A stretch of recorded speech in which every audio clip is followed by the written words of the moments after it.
What's up, fam? How you doing? Here I am for another video, and today I'm going to be talking about changing our identity. And I want to tell you a little story that you might know.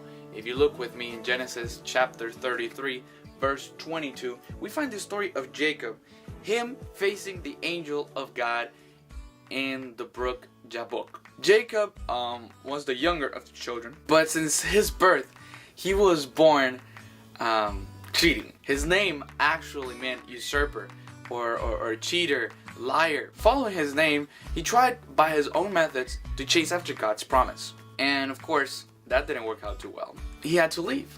And in Bethel, he decided to hand over his life to God. And he made a promise. However, when Jacob reaches Padam Aram, where family members are, where he's gonna marry, he still has a lot of trouble. His father-in-law, instead of giving him one wife, he ends up giving him 4. Then his father-in-law changes his salary, trying to rob him of what he has worked for. It's just difficult for Jacob. Although he's walking with the Lord, God still blesses him, but there's so many troubles still there. And Jacob can't understand why. God tells him to go back finally after over 21 years. And as he's going back, he knows that his brother is coming out to meet him with 400 warriors. And Jacob, although he trusts in God, is afraid. I like to use this analogy. I don't know how much you might know about cars, but in standard cars and even in automatic cars, there's gears that have to be switched as we progress in speed. In the Christian walk or the Christian drive, we have 3 gears. The first one, when we invite Christ to be part of our lives, is an autopilot. And why do I say autopilot? Because although it's a Christian walk and Christ is in the vehicle with us, it's in our vessel, he is just a co-pilot. We ask, Lord, please help me in my life, but we're still driving, we're still making the decision, we are still doing everything. That's what Jacob was doing at the beginning of his life. He wanted God's blessing, but he was going around it the wrong way. Then in Bethel, he makes that gear change and makes this deal with God. Lord, if you bring me back, if you bless me, you will be my God. And this looks amazing, you know. All right, he has finally handed the wheel over to God. But why is there a 3rd gear? Isn't that what we're all supposed to do? Let God be the one that drives our life? Let me tell you something. There's a danger in the 2nd gear. And as you all know, we cannot drive in the lower gears. At least not on the interstate.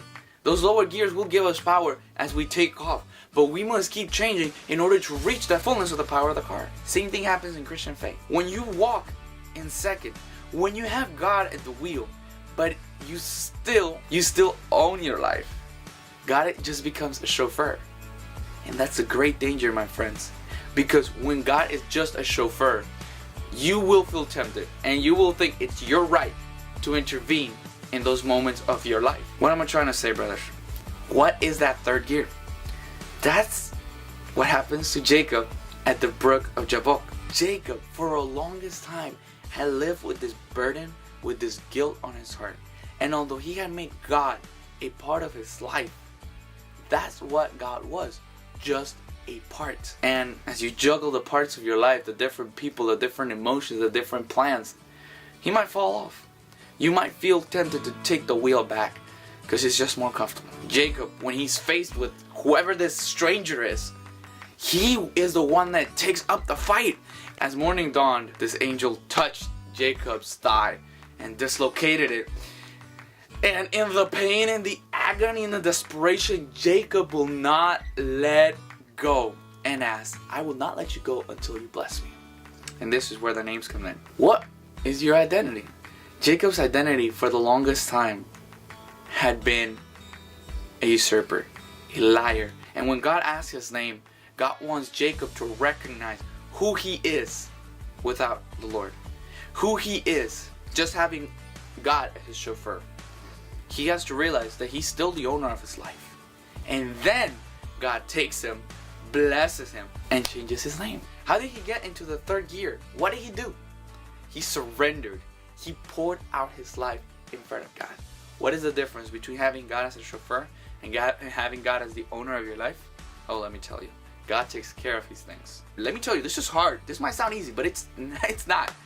And I know I normally encourage you, but let me tell you something.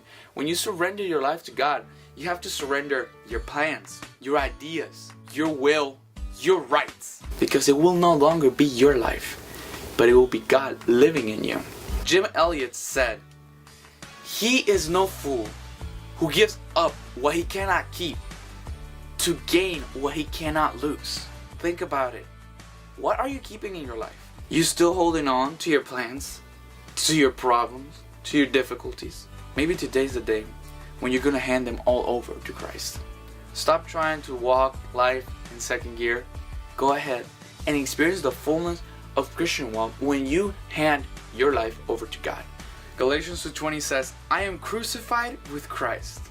Nevertheless I live, yet not I, but Christ liveth in me. And the life which I now live in the flesh, I live by the faith of the Son of God who loved me and gave himself for me."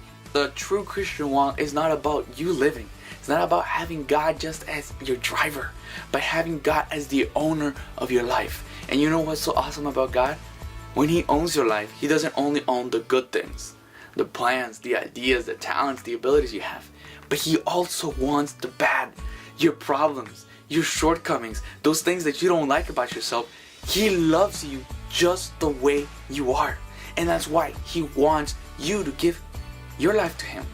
He can do a lot for you. He can bless you a lot. He can take you to great locations if he's your driver. But if he's the owner of your life, oh boy, he can take you and change you and mold you into the best person you can be in his plan. Are you willing today to surrender and enjoy the joy of being changed by the Lord? I hope you liked this video. Please share it. As young people, we need to find the joy and surrender in giving our life to God, allowing him to be the one that owns it, not only directs it. Alright? Please subscribe, hit that like button, and keep tuned for the upcoming videos. Until next time, God bless.